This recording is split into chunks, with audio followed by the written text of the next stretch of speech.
एक समय गोरखनाथ जी ने देखा कि स्वामी रामानंद जी काशी में वैष्णव पंथ का ज्यादा प्रचार कर रहे हैं और नाथ पंथ सिकुड़ता जा रहा है। इसीलिए गोरखनाथ स्वामी रामानंद जी के साथ गोष्ठी के लिए काशी शहर में आते हैं। स्वामी रामानंद जी, जो काशी शहर के प्रसिद्ध संत थे और वेदों के मर्मज्ञ ज्ञाता माने जाते थे, उन्होंने अपने 1400 ऋषि शिष्य बना रखे थे और ज्ञान प्रचार के लिए भी उन्हें जगह जगह भेजते थे। उस समय कबीर परमेश्वर जी ने स्वामी रामानंद जी को अपना गुरु धारण कर रखा था। वैसे तो कबीर परमात्मा जी को किसी को भी गुरु बनाने की आवश्यकता नहीं थी, परंतु कबीर परमात्मा इस बात से परिचित थे कि आगे आने वाले समय में लोग ये सवाल उठाएंगे कि कबीर ने भी तो गुरु नहीं बनाया था, इसलिए गुरु बनाने की कोई आवश्यकता नहीं है। इस बात को ध्यान में रखते हुए कबीर प्रभु ने स्वामी रामानंद जी को अपना गुरु बनाने की लीला की। एक दिन स्वामी रामानंद जी के आश्रम में गोरखनाथ जी का एक सेवक उनसे मिलने के लिए गया। उस समय स्वामी रामानंद जी आश्रम में अपने शिष्यों को ज्ञान उपदेश दे रहे थे। अलख निरंजन स्वामी जी। राम राम नाथ जी। स्वामी जी, हमारे नाथ जी बहुत पहुंचे हुए सिद्ध पुरुष हैं। वो आपके साथ ज्ञान गोष्ठी करना चाहते हैं, इसलिए मैं आपको अपने गुरु जी के आदेश अनुसार आमंत्रित करने आया हूँ। उन्होंने कहा है कि ज्ञान चर्चा में जो भी विजयी होगा वह अपने शिष्यों समेत जीतने वाले का शिष्य बनेगा। ये कहकर गोरखनाथ जी का शिष्य वहां से चला जाता है। गोष्ठी की बात सुनकर स्वामी रामानंद जी बहुत चिंतित हो जाते हैं, क्योंकि वे इस बात से परिचित थे कि ये नाथ परंपरा वाले साधु सिद्धि युक्त होते हैं और इन सिद्धियों को देखकर जनता उनको विजयी घोषित कर देगी, जिससे ज्ञान चर्चा का मूल उद्देश्य पूरा नहीं होगा और उस नाथ जी का मुझे शिष्य बनना पड़ेगा। स्वामी रामानंद जी ये सोच ही रहे थे कि तभी 12 वर्षीय कबीर साहिब जी आश्रम में प्रवेश करते हैं। प्रणाम गुरुदेव। क्या हुआ गुरुदेव, आप बहुत चिंतित नजर आ रहे हैं। दास के लायक कोई सेवा है तो बताओ। हे कबीर जी, कोई नाथ जी आए थे और उन्होंने स्वामी जी के साथ गोष्ठी करने को कहा है कि जो गोष्ठी के लिए नहीं आएगा तो वो हारा माना जाएगा, और दूसरी शर्त ये रखी है कि जो हार जाएगा वह जीतने वाले का सह अनुयायी शिष्य बनेगा। हे स्वामी जी, संतों को हार जीत की चिंता नहीं करनी चाहिए। हमें उस नाथ जी का सामना करना चाहिए और गोष्ठी में अवश्य चलना चाहिए। फिर मैं आपका दास भी तो आपके साथ हूँ। हे भगवान, आप कह रहे हैं तो मैं अवश्य ही चलूंगा। अब मुझे कोई चिंता नहीं। कबीर साहिब जी अपने मुंह बोले। गुरुजी स्वामी रामानंद जी के साथ ज्ञान गोष्ठी में जाने के लिए तैयार होते हैं। वो वैष्णव पंथी वेशभूषा पहन लेते हैं, माथे पर तिलक, गले में तुलसी की लकड़ी की माला, टोपी, झोली, सिक्का व एक फावड़ी। स्वामी जी व कबीर जी कुछ अन्य शिष्यों के साथ निश्चित समय और स्थान पर गोरखनाथ जी से गोष्ठी करने पहुंच जाते हैं। गंगा नदी से 500 फुट की दूरी पर गोरखनाथ उच्च आसन पर बैठे दिखाई देते हैं और बगल में 7 फुट ऊंचा त्रिशूल भी जमीन में गड़ा दिखाई देता है और स्वामी जी के लिए भी आसन लगा दिखाई देता है। आ गए रामानंद जी। मुझे लगा था आप नहीं आएंगे, लेकिन अब आ ही गए हैं तो गोष्ठी शुरू करते हैं। स्वामी जी आसन पर बैठ जाते हैं और एक सुयोग्य शिष्य की तरह कबीर साहिब जी अपने गुरु के आसन के पास जमीन पर बैठ जाते हैं। हे नाथ जी, आप पहले मेरे साथ गोष्ठी कीजिए। अगर मुझे ज्ञान चर्चा में हरा दिया तो ही मेरे गुरु जी से बात करना। अरे तू है कौन? तू छोटा सा बालक, तेरी आयु क्या है और तू गोष्ठी करेगा मेरे साथ? पता है मैं कौन हूँ? नाथ जी, मैं तो कबीर हूँ और मुझे मालूम है कि आप कौन हो। आप गोरखनाथ जी हो। कबीर साहिब जी की बात सुनकर गोरखनाथ सोचते हैं कि इस छोटे से बालक ने मुझे पहचान लिया। तू छोटा सा बालक, तू कब से बैरागी बन गया? नाथ जी, जब से भय वैरागी, मेरी आदि अंत सुधि लागी। धूंधूकार आदि का मेला, नहीं गुरु नहीं था चेला। जब का तो हम योग उपासा, तब का फिरूं अकेला। धरती नहीं जद की टोपी दीना, ब्रह्मा नहीं जद का टीका। शिव शंकर से योगी न थे, जद का झोली शिका। द्वापर को हम करी फावड़ी, त्रेता को हम दंडा। सतयुग मेरी फिरी दुहाई, कलयुग फिरौनो खंडा। गुरु के वचन साधु की संगत, अजर अमर घर पाया। कहें कबीर सुनो हो गोरख, मैं सबको तत्व लखाया। हे गोरखनाथ जी, जब कोई सृष्टि नहीं थी तब मैं अनामी लोक में था। जब मैं अकेला रहता था तब पृथ्वी भी नहीं थी।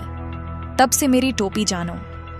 जब ब्रह्मा, आप और आपके गुरु मचंद्रनाथ आदि सब प्राणियों के शरीर बनाने वाला पैदा भी नहीं हुआ था, तब से मैंने टीका लगा रखा है। अर्थात मैं तब से सत्पुरुष रूप में ही हूँ। सतयुग, त्रेतायुग, द्वापर तथा कलयुग, ये चारों युग तो मेरे सामने असंख्यों बार खत्म हो चुके। हमने सतगुरु वचन में रहकर अजर अमर घर सतलोक को पाया। हे नाथ जी, पूर्ण गुरु से उपदेश लेकर आजीवन गुरु वचन में चलते हुए पूर्ण परमात्मा का ध्यान सुमिरन करके इस अजर अमर सतलोक में जाकर जन्म मरण रूपी अति दुखमय संकट से बच सकते हो। अरे कबीर, तू छोटा सा बालक और ज्ञान देता है गोरखनाथ को। तेरी आयु क्या है? सबसे बड़ा मूर्ख वो है जो मेरी आयु पूछता है, और आप मुझे बालक बता रहे हैं। जो बूझे सोई बावरा, क्या है उम्र हमारी? असंख्य युग प्रलय गई, तब का ब्रह्मचारी। कोटि निरंजन हो गए, परलोक सिधारी। हम तो सदा महबूब हैं, स्वयं ब्रह्मचारी। अरबों तो ब्रह्मा गए, 49 कोटि कन्हैया। 7 कोटि शंभू गए, मोरी एक नहीं प्लैया। कोटि नारद हो गए, मोहम्मद से चारी। देवतन की गिनती नहीं है, क्या सृष्टि विचारी। नहीं बूढ़ा नहीं बालक, ना ही कोई भाट भिखारी। कहें कबीर सुन हो गोरख, यह है उम्र हमारी।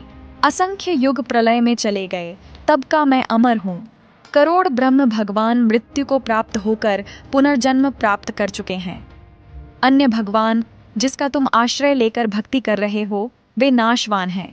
फिर नाथ जी आप अमर कैसे हो सकते हैं? अरबों तो ब्रह्मा मर चुके हैं, और 49 करोड़ बार कृष्ण जी की मृत्यु हो चुकी है, तथा 7 करोड़ बार शिव जी मर चुके हैं। लेकिन मेरी एक पल भी आयु कम नहीं हुई है। मैं अमर पुरुष हूँ। केवल सत्य पुरुष ही अजर अमर परमात्मा है, तथा उसी का सतलोक अमर है, जिसे अमर लोक भी कहते हैं। वहां की भक्ति करके भक्त आत्मा पूर्ण मुक्ति होती है, जिसका कभी मरण नहीं होता।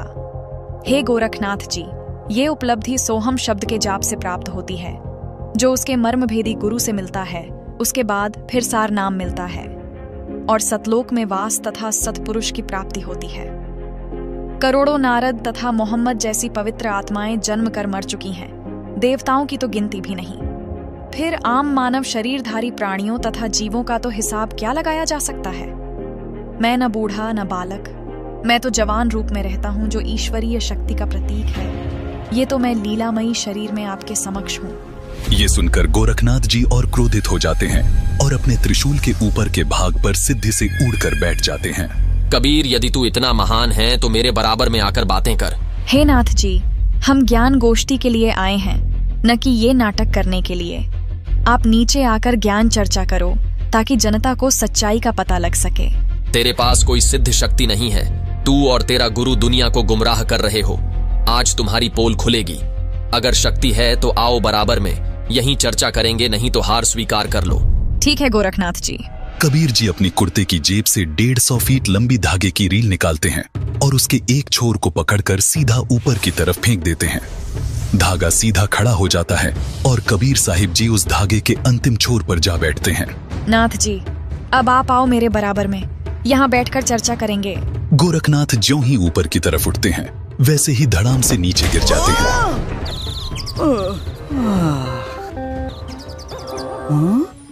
हे कबीर जी, कृपया नीचे आ जाइए और अपने दास पर दया करके अपना परिचय दीजिए। आप कौन शक्ति हैं और किस लोक से आए हैं? हे गोरखनाथ जी, मैं तो अवगत स्थान सतलोक से आया हूँ। मैं तो स्वयं शक्ति से बालक रूप बनाकर काशी में एक लहर तारा तालाब में कमल के फूल पर प्रकट हुआ, जहाँ से नीरू नीमा नामक जुलाहा दंपति मुझे अपने घर ले आए। मेरे कोई माता पिता नहीं है, न ही मेरी कोई पत्नी है, और जो उस परमात्मा का वास्तविक नाम है वही कबीर नाम मेरा है। आपका ज्योति स्वरूप, जिसे आप अलख निरंजन कहते हो, वो ब्रह्म भी मेरा ही जाप करता है। मैं सतनाम का जाप करने वाले साधक को प्राप्त होता हूँ। मेरा शरीर हाड़ चाम का बना हुआ नहीं है। मेरा मूल स्थान सतलोक है, जहाँ सतनाम के जाप के आधार से जाया जाता है। नाथ जी, आप ज्योति निरंजन के जाल में ही फंसे हुए हो। न जाने आपके कितने जन्म हो चुके हैं और कितनी बार आप 84 लाख योनियों में कष्ट उठा चुके हो। यदि आप मेरी शरण में नहीं आते तो आपकी 4 युगों की भक्ति को काल कलयुग में नष्ट कर देता है। हे कबीर जी, मुझे आपकी बात पर विश्वास हो गया है, लेकिन मैं आपकी एक परीक्षा लेना चाहता हूँ। मैं दरिया में डुबकी लगाऊंगा। यदि आप मुझे खोज लोगे तो मैं आपका शिष्य बन जाऊंगा। ठीक है गोरखनाथ जी, छुप जाओ दरिया में। ये सुनकर गोरखनाथ गंगा नदी की तरफ चल पड़ते हैं और साथ में दर्शक भी पीछे पीछे चल पड़ते हैं। गंगा के पास जाकर गोरखनाथ जी गंगा में छलांग लगाकर मछली का रूप धारण कर लेते हैं।